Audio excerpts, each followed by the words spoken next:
আপনি হয়তো ভাবছেন এই সপ্তাহে গল্ফ মাঠটায় আসবেন, দেখবেন। আজকে যারা এসেছেন তাদের জন্যই হয়তো আজকে গল্ফ মাঠটা শেষ মতো দেখার মতো হবে। এরপরে দূর থেকেই দেখতে হবে। আজকে আমি আমার বাবাকে নিয়ে আসছিলাম। কেন দূর থেকে দেখতে হবে সেটা একটু দেখাচ্ছি। ইতিমধ্যেই দেখুন গর্তা হয়ে গেছে, তার কাটার বেড়া হচ্ছে। আর কেনই বা বাগান তার কাটা দিবে না? আমরা যারা পর্যটক আসি, এসে এখানে পটেটো, চিজ, পানি বোতল ফেলে বাগানের 12টা বাজিয়ে দিই। আমাদের মাথা থাকে না এটা তাদের লিজকৃত, তাদের নিজস্ব একটা প্রপার্টি, তারা সরকার থেকে ট্যাক্স দিয়ে নিয়েছে। তো এই হচ্ছে, নষ্ট করলে তো তারা এটা তার কাটা দিবেই, এটাই স্বাভাবিক।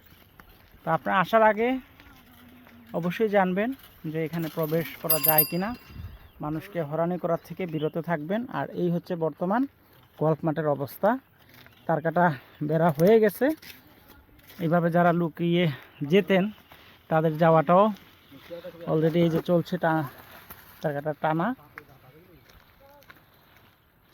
এই যে গর্তা হচ্ছে। শ্রীমঙ্গলে যে বেশ কিছু জায়গা ছিল তার মধ্যে কিন্তু এই গল্ফ মাঠটা অন্যতম একটি দর্শনীয় স্থান ছিল। কিন্তু আমাদের অতিরঞ্জিত হয়ে এখানে ঢুকে আমরা কি করি, পটেটোর পকেট, চিপস ফেলে বাগানকে নষ্ট করে ফেলি, যার জন্য বাগান কর্তৃপক্ষ বাধ্য হয়ে গল্ফ মাঠটাকে তার কাটা দিতে বাধ্য হয়েছে। তো এই হচ্ছে বর্তমান অবস্থা। সবাই ভালো থাকবেন। এর জন্য কিন্তু আমরাও দায়বদ্ধ, কারণ আমরা অনেক সময় অনেককে নিয়ে আসি, তারপরে তারা অনেককে নিয়ে আসে।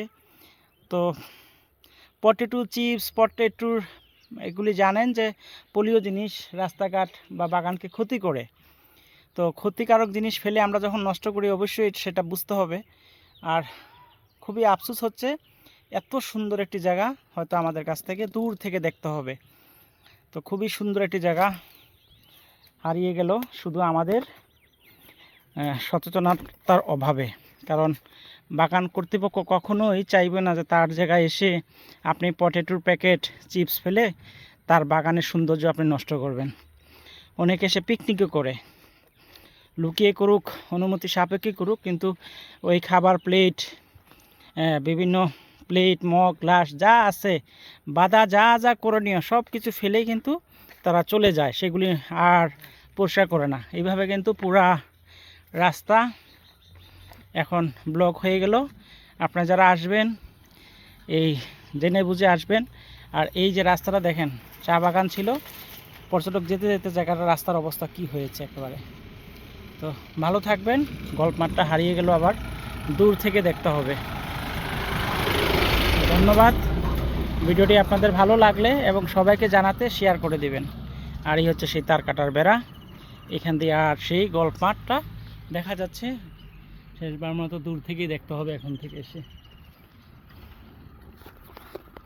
দূর থেকে তোমার পরশ নিলাম, এতটুকুই। ভালো থেকো গল্ফ মাঠ, ভালো থাকেন পর্যটক, ভালো থাকুক বাংলাদেশের প্রকৃতি। ধন্যবাদ।